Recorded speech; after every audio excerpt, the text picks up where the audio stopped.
आदमी रेगिस्तान से गुजरते वक्त बुदबुदा रहा था, कितना बेकार जगह है ये। बिल्कुल भी हरियाली नहीं है और हो भी कैसे सकती है। यहाँ तो पानी का नामो निशान भी नहीं है।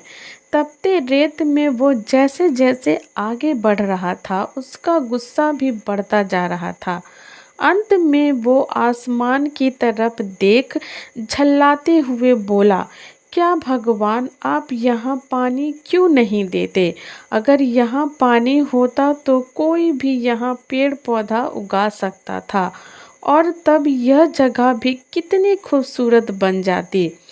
ऐसा बोल कर वो आसमान की तरफ ही देख रहा, मानो वो भगवान के उत्तर की प्रतीक्षा कर रहा हो। तभी एक चमत्कार होता है। नज़र झुकाते ही उसने सामने एक कुआं नज़र आता है। वो उस इलाके में बरसों से आ जा रहा था, पर आज तक उसे वहाँ कोई कुआं नहीं दिखा था। वो आश्चर्य में पड़ गया और दौड़कर कुएं के पास गया।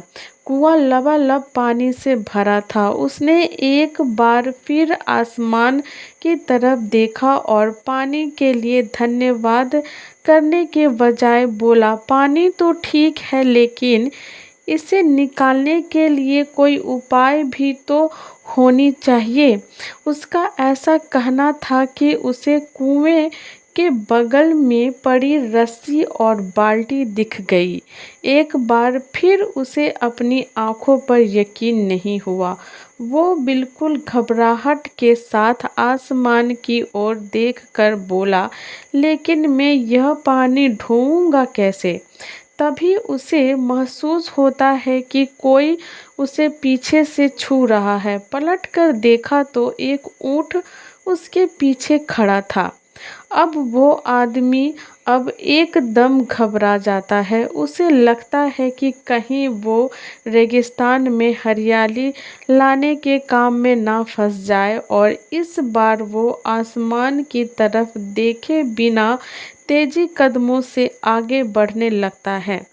अभी उसने 2-4 कदम ही बढ़ाया था कि उड़ता हुआ पेपर का एक टुकड़ा उसके सामने आके चिपक जाता है। उस टुकड़े पर लिखा होता है कि मैंने तुम्हें पानी दिया, बाल्टी और रस्सी दी, पानी ढोने का साधन भी दिया। अब तुम्हारे पास वो हर चीज़ है जो तुम्हें रेगिस्तान को हरा भरा बनाने के लिए चाहिए।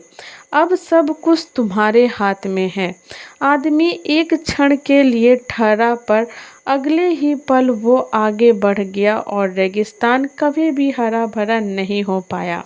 इस कहानी से हमें यह सीख मिलती है कि कई बार हम चीज़ों के अपने मन मुताबिक ना होने पर दूसरों को दोष देते हैं। हम सरकार को दोष ठहराते हैं, कभी अपने बुजुर्गों को, कभी कंपनी को, तो कभी भगवान को।